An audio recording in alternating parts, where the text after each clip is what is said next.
What's good, everyone? Take KZ back here with another wrestling review. Today we're going to do the March top 10 matches as well as the Q1 of 2025 top 10 matches. So what we're going to do is I'll go through the honorable mentions for March and we'll go from 10 up until we get to the quarter 1 matches. And then I will start the top 10 quarter 1 reviews and I'll tell you where it placed in March as well as Q1 if that match is from March. Alright, so let's kick off with the team of LIJ, Hologram, and Komander taking on Los Faction and Gobernables of Beast Mortos and Dralistico from AEW Collision on March 23rd, Slam Dunk. This was more or less the same match as Hologram versus Dralistico, but in tag team form. All the same great things, but the limited tag team offense made it hard for this to really stand out. Though LIJ's finishing combo was very good and smooth, I gave this match 4 stars, but in a loaded month, this wasn't quite good enough. The next honorable mention was Swerve versus Richochet from AEW Revolution, March 9th. Swerve and Ricochet have great chemistry, but their second match of this angle was much heavier on the storytelling than the first encounter, and it left a bit more to be desired for me. Not to take away from this match at all, I still went 4 stars on it, and the action when it was really rolling was incredible. It's just hampered from being slightly worse than the original and just missed the cut. Coming in at number 10, Dralistico versus Hologram from AEW Collision, March 8th. This was an incredibly fun TV match. I've never seen Dralistico work this hard, but he really matched Hologram every step of the way. Coupled with the tag encounter a few weeks later, the chemistry between these two is flourishing. This is about as crisp of Lucha Libre as I've ever seen. I gave this match 4 stars. Coming in at number 9 from DDT on March 20th, 37 Kamei versus the Astronauts. This was a ball. Astronauts are worth the hype, and the DDT guys not only matched their energy, but were funny and lighthearted, which made this match a different flavor from most great matches. I rarely dip my toe into DDT because it can often get too wacky even for a fan like me that likes comedy and wrestling. This towed the line perfectly. It wasn't an epic and it wasn't trying to be, but it never lulled and all 4 men shined the whole time.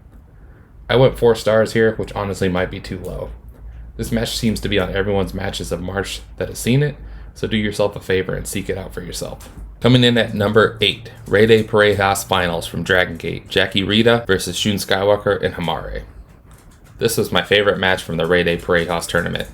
This gold class team is a staple of my top matches of 2025, but Shun and Homare were really the stars of the night. Shun did a Hurricane Rana counter into an alley-oop and rolled through into a Boston Crab, which was incredible. I thought these guys were working fast from the jump, but once we got into the final third of the match, it was lightning speed. Case Lowe of Open the Voice Gate noted how Kamei is Shun's best stance partner, and after seeing this, I'm itching to see some of their previous encounters. This match was the perfect representation of what I love about Dragon Gate. This was a 4-star match. I thought this was great. Coming in at number 7 from Dragon Gate on March 1st, Open the Dream Gate Championship match, Yamato versus KZ. Playing off of Hiroki Goto finally climbing the mountain, the story of this match was, would it finally be KZ time? KZ came in stoic and very focused, where Yamato carried a bit of arrogance with him. Yamato's character is a tweener, so he didn't fully lean into being heel, but was very aware KZ would have the heart of the crowd. Early on, he tried to show that he is levels above KZ and seemed to be successful before finally KZ fired up and proved that not to be the case. Yamato's title matches tend to start off pretty slow and build as they go, but KZ was able to ride that and get engagement levels up in pretty short order. Once this match got in 3rd and 4th gear, it was really cooking. Incredible false finishes that got you to bite every time. I went 4 stars here. This match delivered everything it needed to. Coming in at number 6, Leon Slater versus Angel Blanc, WXW 16 karat gold tournament for March 7th. This was the night 1 main event of the 16 karat gold tournament, and it seems to be the best match of the tournament according to Cage Match. I haven't quite found the time to watch the tournament in full, with March also having Rey Parejas and New Japan Cup, which I watched in its entirety and reviewed on this channel. I've only really seen clips of Slater before this, and I've never even heard of Blanc before, but man, these guys did not disappoint. This match featured a little bit of everything, which was a real treat. Slater pulled out some of the incredible spots he's known for, and Blanc really carried with the selling in the match, and both were tremendous in their roles. This also featured some cool submissions and brutal strikes. These guys left it all in the ring on this night. I gave it 4 1/4 stars. Coming in at number 5, the LIJ team of Hologram and Komander versus Mistico and Mascara Dorada. CMLL March 21st. The newest luchador tag team in AEW is scorching hot out the gate. Not only are they a hit in AEW, but they made their way to Arena Mexico for their best match yet against a couple of CMLL's top stars. Dorada for the most part is in the same class as Hologram and Komander, and Mistico is the senior star of this quartet. Komander hit a picture-perfect tightrope dive in this match that was breathtakingly spectacular, no matter how many times you've seen that spot previously. Mistico struggled to keep up for the first half of this match, but I think it added to the match. This was easily the best match on CMLL's second biggest show of the year, and was everything you want out of Lucha Libre. I gave this 4 1/4 stars. Hologram is the man of March, as this was his third 4-star match from me of the month, and his best offering. The final 4 matches of March are in my quarter 1 top 10, so let's move to that. Coming in at number 10 is the Young Bucks versus LIJ versus United Empire from New Japan Wrestle Dynasty on January 5th. I've been watching the Young Bucks for 15 years, and peak of their powers Bucks never gets old. This night in the Tokyo Dome, we got precisely that. Opposite them were the teams of Great-O-Khan and Jeff Cobb, representing United Empire, and Tatsuya Naito and Hiromu Takahashi of LIJ. Naito is New Japan's biggest current star, but no longer has the body to work main event singles. Partnered with him is New Japan's brightest star in the junior division in Hiromu. This team is the perfect match of star power that will propel the New Japan tag division to heights that hasn't been seen since the invention of AEW. Okan and Cobb are true powerhouse workers that represent the former champions prior to Hanari's injury. This match was a blast from start to finish, with nearly every style of pro wrestling incorporated. We've been spoiled as wrestling fans for nearly 2 decades of the Bucks putting on these kind of matches. I went 4 1/4 stars on this. Coming in at number 9, Gold Class versus Z Brats opened the Twin Gate Championships from Dragon Gate's Gate of Bayside on January 25th. The Twin Gate title match from Gate of Bayside took me right back to the Dragon Gate I fell in love with as a teenager. Riiita and Jackie Kamei are easily my tag team of the year so far in 2025. Riiita makes me feel like a 10-year-old in love with Jeff Hardy the moment I first watched him. Jackie Kamei is his partner, and these two have great chemistry as a tag team. Jason Lee and Kota Minoura were opposite them, representing Z-Brats as the champions. Like all classic Dragon Gate tag team matches, the action was lightning fast paced, with incredible chains of moves and a mash of styles. This had all the ingredients of my ideal Dragon Gate wrestling, along with the traditional heel and face dynamics for the emotional pull. But along with classic Dragon Gate, you also get the classic heel unit tactics at the climax of the match, putting an artificial ceiling on it. I went 4 1/4 on this, but your mileage may vary. The plastic box attacks and heel shenanigans I find more charming in Dragon Gate than in other companies, so it doesn't rub me the wrong way. If you're interested in what 2025 Dragon Gate has to offer, I think there's no better choice in the year than this match here. Coming in at number 8 is my March number 4 match, which was Will Ospreay versus Kyle Fletcher from AEW Revolution, March 9th. Kyle Fletcher betrayed Will Ospreay back in October, and while this is their 4th match together in AEW, it was the rubber match of this feud, and they blew it off with an old school style cage match. For much of this, the cage was the only weapon, and they also let the restriction it put on the ring be a bit of the story, limiting Will's offense. Kyle had a taste for iron, licking the cage, blood of both men, and eventually still weapons that introduced themselves later. Eventually, you could never leave well enough alone, and Mark Davis came down to interfere in the match and introduce a trove of weapons. The best sequence of this match was Will Ospreay clearing the ring and nailing Fletcher with the hidden blade, but Fletcher kicked out and this match continued. While I thought this match missed its peak, the styles clashed into the tacks, and the Spanish fly off the top of the cage were spectacular, breathtaking spots. I give this match 4 1/2 stars. You can never go wrong with Will Ospreay on pay-per-view. Coming in at number 7 was Gabe Kid versus Yota Tsuji for the IWGP Global Heavyweight Championship from New Japan's New Beginning on February 11th. Originally, back when I reviewed this show, I gave this match 4 1/4 stars, but sitting on it here a month later, I've bumped it up to 4 1/2 because I think it really did a great job setting these guys up for the year. The finish does take the wind out of your sails a bit, but it was the perfect ending for the long-term story they're telling with Tsuji and Gabe, and everything prior to the finish was on the way to an all-time classic. Both these guys rock, and they beat the absolute hell out of each other. This was a star-making performance for both of them.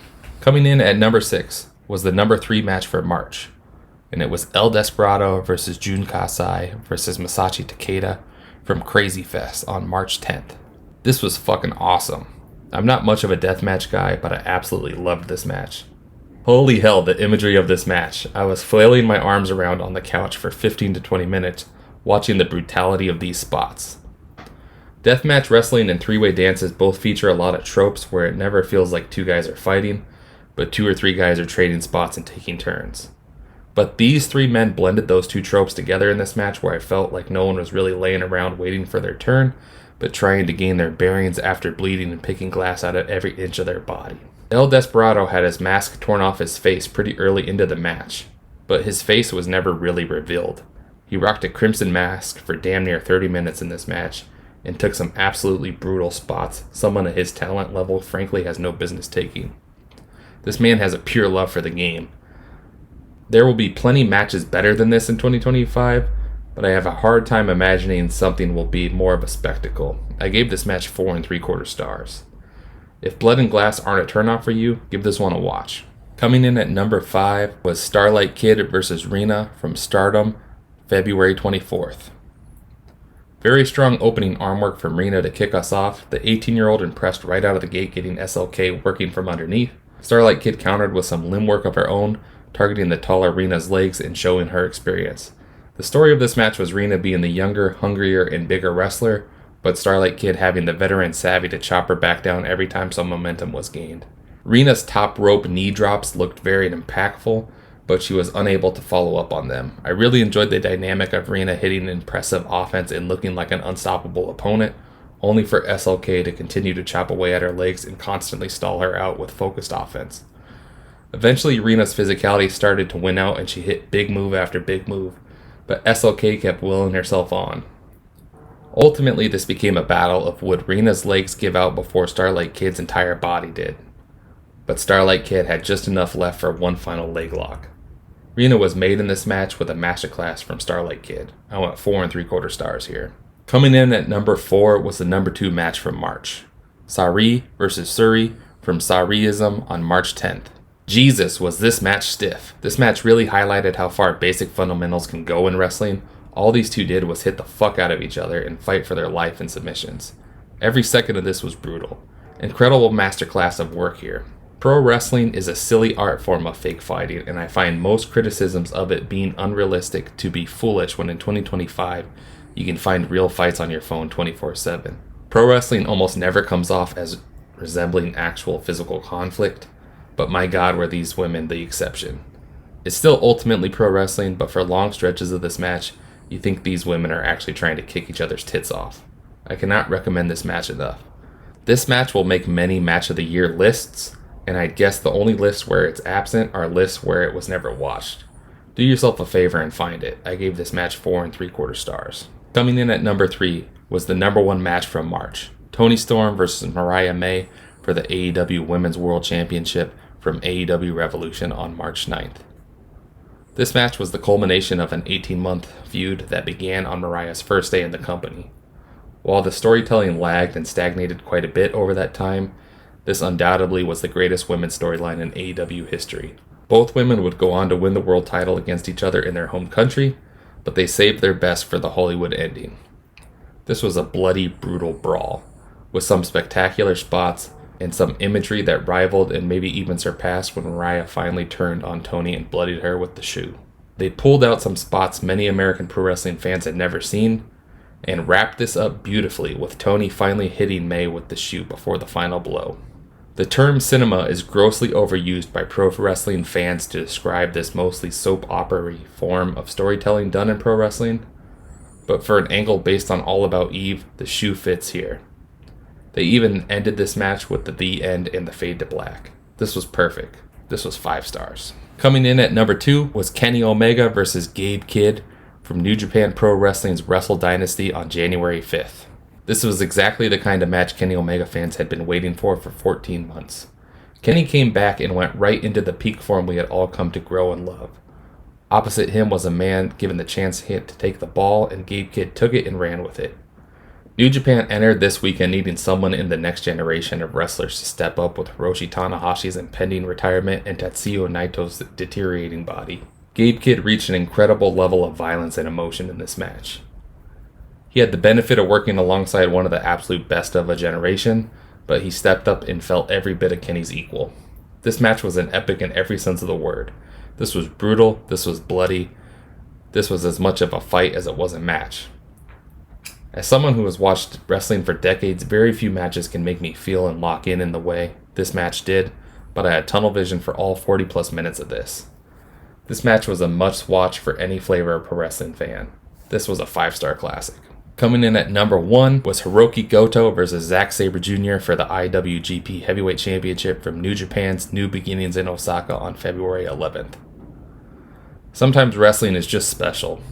The emotion in this building in Osaka carried across the globe. Zack Sabre was a world champion that felt like he was deserving and well earned, and I'm not saying that he wasn't, as he absolutely earned it. But when you have the chance to crown a guy like Hiroki Goto, when no one believed it would ever happen, you can't turn away that magic. I would argue no one understood that better than Zack on this night, because I don't think I've ever seen him be better. This was a fantastic 20-minute match that never lulled for me. There will be more brutal matches, there will be more spectacular moves, but I'd be hard-pressed to think there will be a more emotional or more fulfilling match than this in 2025. This match was a perfect 5-star match. Thanks for watching, everyone. Let me know if you think there's any matches I missed. Stay tuned to the channel. I'll have a New Japan Sakura Genesis and Defy Streets of Rage review coming up here in the next couple weeks, as well as possibly an AEW Dynasty review if that show delivers. Thanks. Have a good one.